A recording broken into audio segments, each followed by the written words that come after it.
vamos a dar vuelta a la página y vamos a recibir, que ya está en línea, es analista político, sociólogo de la UBA y es Gabriel Puricelli. ¿Qué tal, Gabriel? ¿Cómo estás? Mayra García y Gonzalo del Monte te saludan. ¿Qué tal? ¿Cómo están? Buenos días. Bien, muy buenos días. Gracias por atendernos.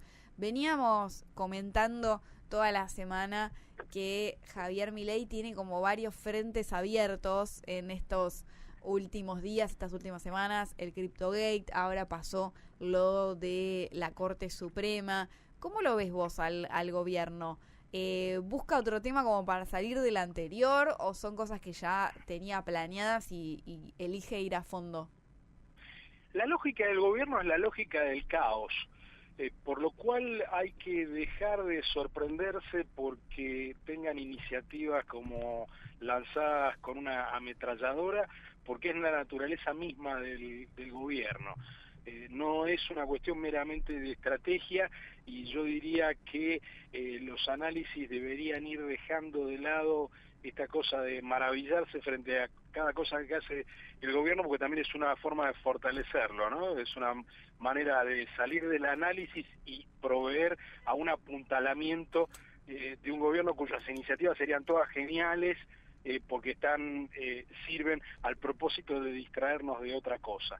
Yo creo que se trata de un gobierno que hace las cosas de este modo porque es un gobierno que no logra concentrarse en un tema y que son más bien el resto de los actores los que deberían ordenarse para poder responder a cada cosa que el gobierno plantea, porque no hay modo de atender a solo una cuestión, porque las distintas cuestiones que van planteando todas tienen gravedad institucional, porque salimos del voto de abstención en la Asamblea General de Naciones Unidas, que debilita el reclamo argentino en Malvinas porque olvida el principio de integridad territorial. Pasamos a la Corte Suprema, que viola abiertamente la división de poderes. Es decir, no hay que caer en cambiar el énfasis en las noticias, sino que hay que responder punto a punto a todas las iniciativas del gobierno, porque no hay iniciativa de mayor o menor importancia, son todas igualmente importantes. Gabriel, la oposición, vos decís, hay que dejar de sorprenderse por esta agenda, totalmente agenda setting total del gobierno, que es continuamente todos los días un tema, todos los días un tema. No lo parece entenderlo la oposición. No, la verdad que no. La oposición parece tener problemas para caminar y mascar chicle al mismo tiempo. Y el secreto, más bien me parece, es no dejar que ninguno de los temas que el gobierno pone en agenda muera y pasar a otra pantalla como si no hubiera sucedido nada con el anterior. La oposición se tiene que dividir más el trabajo y tiene que no solo responder a lo que el gobierno plantea cada día como novedad, sino como un perro muy aguerrido, no soltar el hueso de la cosa anterior que el gobierno hizo. Esta agenda política, ¿no?, que plantea el gobierno, uno la ve y claramente es frenética, ¿no?, y se asemeja muchísimo a la de las redes sociales. Me imagino que se le complica mucho también a la dirigencia política clásica, que es mucho más lenta que esa velocidad que tiene la agenda que plantea el gobierno y de la agenda de las redes sociales. Efectivamente es más lenta, efectivamente no tiene liderazgo, eso también es muy importante. Efectivamente no hay una mesa donde los distintos opositores se coordinen de alguna manera para repartirse las vocerías y seguir los temas, ¿no? Parece que en un tema como la discriminación a la colectividad LGBTIQ+, claramente emergió como una vocería potente el diputado socialista Esteban Paulón. Pues bien, tendría que haber un mínimo acuerdo de la oposición para decir, en este tema el vocero colectivo, aunque no sea de nuestro partido, va a ser Esteban Paulón, y él se tiene que ocupar de seguir este tema. Y tendría que haber otros voceros, probablemente de otros partidos, que siguieran otros temas. Esa coordinación no emerge, pero como dirían los norteamericanos, no es rocket science, no requiere el conocimiento experto de la construcción de cohetes coordinarse para poder responder de este modo. Y me parece que, bueno, efectivamente sería hora para que las oposiciones encuentren mecanismos de coordinación para poder seguir los distintos temas de agenda y evitar que algunos graves queden en el olvido porque son inmediatamente reemplazados por otros, ¿no? Esta oposición que vos decís, ¿se le complica hacerlo? Porque hay muchos que están del otro, se supone que están del otro lado, pero por abajo también muchas veces terminan acompañando al gobierno en un montón de cuestiones. Sí, yo más bien me estoy refiriendo a la oposición que es genuinamente oposición, claro, y que no duda de ser oposición. Me parece que ya pasó suficiente tiempo como para que esa distinción quede clara, ¿no? Digamos, me parece que ya no cabe ninguna duda que un líder de bancada como Rodrigo de Loredo forma parte del oficialismo. Me parece que esas cosas ya no ameritan demasiada discusión. Por supuesto, la autopercepción de Loredo será que es opositor, seguramente, pero, digamos, desde el punto de vista de un análisis más o menos objetivo de la situación, opositor es aquel que hace oposición, o sea, no el que dice que es opositor, ¿no? Hay que juzgarlo por sus actos y no por sus dichos. Y efectivamente, bueno, cuando yo hablaba de oposición recién me estaba refiriendo a la oposición que, valga la redundancia, se opone efectivamente al gobierno. Claro. Y Gabriel, ¿vos pensás que el tema del CryptoGate le pegó un poco al gobierno? Sí, yo creo que no hay ninguna duda que lo afectó. Y esto lo revelan las encuestas. No ha perdido menos de 2 o 3 puntos de apoyo por esto, aunque lo que sigue habiendo, y a eso hay que prestarle atención, y esto le tiene que prestar atención tanto el propio gobierno en interés propio como la oposición, es al hecho de que la conducta del presidente ha sido rechazada por muchísimos argentinos, pero no todos los argentinos que rechazaron la conducta del presidente han dejado de apoyar al gobierno. Claro. Es decir, que es desproporcionada la condena que ha habido a la participación del presidente en esta estafa, que en cualquiera de los sondeos alcanza al menos a 2/3 de los encuestados, con el apoyo que el gobierno sigue manteniendo, donde la pérdida por el momento ha sido marginal. Pero claro, lo que hay que agregar a esto, vista la dinámica a largo plazo, que este es el tipo de escándalo que si no te pasa factura de inmediato,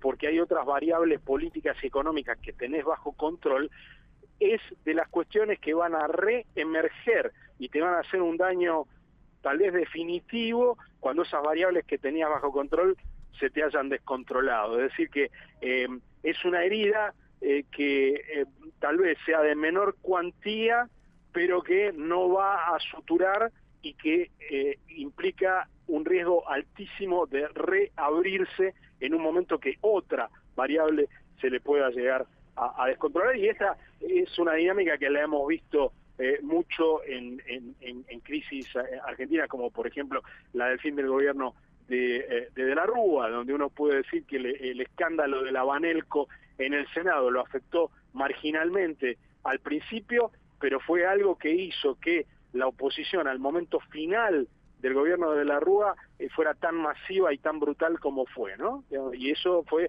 efectivamente una herida que se reabrió. Esto fue un tiro bajo la línea de flotación que no lo hunde al gobierno, pero que le está haciendo que lentamente entre agua. Y lo institucional, me refiero específicamente, claramente a la designación de la Corte Suprema. Esos temas son lejanos para el ciudadano promedio, pero pienso, por ejemplo, Milei termina llegando a la presidencia de la Nación con un gran apoyo del caudal del voto duro del PRO. Patricia Bullrich, por ahí más referenciado en el ala Mauricio Macri, que por ahí tienen ciertos reparos con el tema de la institucionalidad y demás. Recordemos la campaña del 2015, que básicamente estuvo focalizada en esas cuestiones. ¿Eso le puede dañar a Milei y quebrantar esta mayoría que logró? No sé si va a dañar esa mayoría, porque ya hemos visto que estos sectores que Pablo Abeluto, el exsecretario de Cultura de Macri, hace poco en redes sociales hablaba de republicanos intermitentes, Sí. ¿no? Que se acuerdan de la Constitución de vez en cuando. Me parece que el tipo de apoyo que le viene dando el macrismo a el gobierno no se va a resentir por esto, porque evidentemente el apego que tiene ese sector político a la Constitución es más bien oportunista y no de principio. Pero, de vuelta, es una cuestión que le permite a los sectores nominalmente opositores, que hoy están funcionando como oficialismo, mejorar sus condiciones de negociación con el gobierno. Veremos si lo utilizan para esto. Es una pena que el arco de defensa de la Constitución sea tan poco transversal, porque frente a un desafío tan brutal a la división de poderes como el que planteó el presidente con este pretendido decreto, lógicamente deberíamos esperar que la oposición a eso sea del 80% del sistema político de izquierda a derecha, y no que sea una cuestión vinculada a cuán cerca o lejos se encuentra uno de la agenda del gobierno, ¿no? ¿Pensás, Gabriel, que si este año la inflación sigue controlada y más o menos sigue todo así, le va a ir bien al gobierno en las elecciones? Ya, me permito cuestionarte el uso de controlada. Sí. La inflación está como la tenía Guzmán a fin del 2022, que no era controlada. O sea, la inflación sigue siendo alta. Claro. Obviamente, después de haber pasado un diciembre de 2023 tan traumático como el que provocó la devaluación de Milei, los niveles que tenemos hoy son tienen un efecto placebo muy fuerte y que puede llegar a ser duradero. Pero me parece que hay que entender que todas las otras variables negativas de la economía y de la economía popular y del bolsillo de los ciudadanos lentamente van a ir erosionando ese consenso, no me cabe duda. El tema es que por el momento una inflación del 2,5%, 3% mensual pasa a ser algo que le permite uno por lo menos planificar que el dinero alcance hasta el 21 o 22 del mes, y eso ya trae un alivio relativo, porque efectivamente uno a la realidad objetiva de que la plata no alcanza le agrega la angustia de que todos los meses cambie la fecha hasta la cual se puede llegar. Ese efecto no es trivial, impacta sobre la opinión pública, pero con el correr de los meses este nivel de inflación no podemos esperar que baje mucho más de aquí, y una vez que todos nos habituemos a esta realidad, nos van a empezar a preocupar otras cosas más vinculadas con el empleo, los niveles de consumo, tener que sostener a los jubilados de la familia con los salarios de los activos porque las jubilaciones no alcanzan. Bueno, todo eso va a ir teniendo un impacto paulatino hacia el futuro. Gabriel, siendo sociólogo, ¿cómo ves actualmente al peronismo en el territorio? Me refiero a ¿cómo en la calle el peronismo? ¿Sigue vivo, no sigue vivo? Algunos hablan de la crisis, la peor crisis de la historia del peronismo, otros dicen que no, que ya hubo. ¿Cómo lo ves vos? A ver, es más fácil verlo en las instituciones que verlo en la calle, ¿no? Y en las instituciones, si nos ponemos a hacer la cuenta, hay al menos 5 gobernadores, o bien afiliados al Partido Justicialista, o bien que fueron aliados durante los 12 años de kirchnerismo, que hoy forman parte del oficialismo. Vemos el desgranamiento paulatino del bloque que conduce Germán Martínez, que está haciendo un gran trabajo en mantener unida a la mayoría de ese bloque parlamentario tan importante, pero que no ha podido evitar que a lo largo de los meses perder 1, 2 o 3 diputados por ahí. Y obviamente la falta de resolución de la cuestión de la sucesión del liderazgo político hace que el peronismo, en lugar de poder proyectar una oposición unificada al gobierno, invierte recursos políticos y retóricos en la disputa interna más que en la disputa contra Javier Milei. Yo lo mencionaba al pasar a Germán Martínez, que bueno, esto no es análisis, más bien una opinión personal, creo que viene haciendo un gran trabajo, que queda absolutamente deslucido porque él es como una infantería sin respaldo de la artillería que le tendría que dar un partido justicialista que estuviera más o menos unificado. Me parece que el shock que provocó Milei, ninguno de los partidos ha sido inmune. Por supuesto, lo que es más clamoroso y visible es lo que pasa con el radicalismo, que tiene un presidente opositor y legisladores oficialistas, pero en el peronismo, a una escala distinta, ese impacto de Milei también se siente e insisto, mientras no esté resuelta la cuestión de la sucesión, va a tener serios problemas en representar más del 25-27% que logró representar en las PASO del año 2023. Es decir, el peronismo ha quedado reducido a eso, que para los valores históricos de apoyo que ha tenido el peronismo de 1945 en adelante son muy bajos. Gabriel, ¿cómo ves la última que te hacemos? ¿Cómo ves los liderazgos que tuvieron la hegemonía desde por más o menos 2002, 2003 en adelante? Puntualizo en Mauricio Macri y en Cristina Kirchner. ¿Cómo ves a estos dos dirigentes? Macri está al frente de un partido que puede estar a punto de desaparecer. O sea, que está administrando los últimos meses de un poder residual, del poder residual que le da tener una cuarentena de diputados y media docena de senadores. Si el PRO no adopta una línea política distinta, no hay ningún motivo que pueda incentivar a los ciudadanos a elegir la copia en vez del original de La Libertad Avanza. Y Cristina Kirchner parece muy cómoda en liderar al 25% de los argentinos y parece haber perdido ese interés por convocar una mayoría.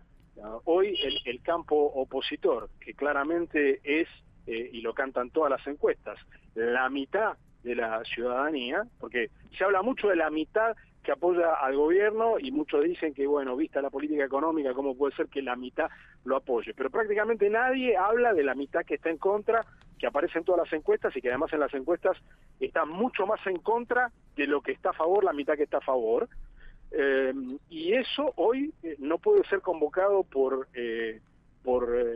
Cristina Kirchner, lo cual, por supuesto, no pone toda la responsabilidad en ella, sino que también habla de la fragmentadísima oposición no peronista que tampoco logra expresar nuevos liderazgos o que aparecen muy tímidamente, ¿no? Yo ahí vuelvo, yo creo que Esteban Paulón el otro día en el debate parlamentario, con esa declaración tan fuerte de soy maricón y me la banco, emergió como una figura inesperada de un partido minoritario como el Partido Socialista, pero bueno, hay que prestarle atención porque en una dinámica donde efectivamente la mitad de la sociedad está en contra del gobierno y el partido más organizado y más numeroso de la oposición, que es el peronismo, representa nada más que al 25%, bueno, a cualquier fenómeno que emerja, así sea tímidamente, en la oposición hay que prestarle atención porque hay al menos un 25% de la ciudadanía que está buscando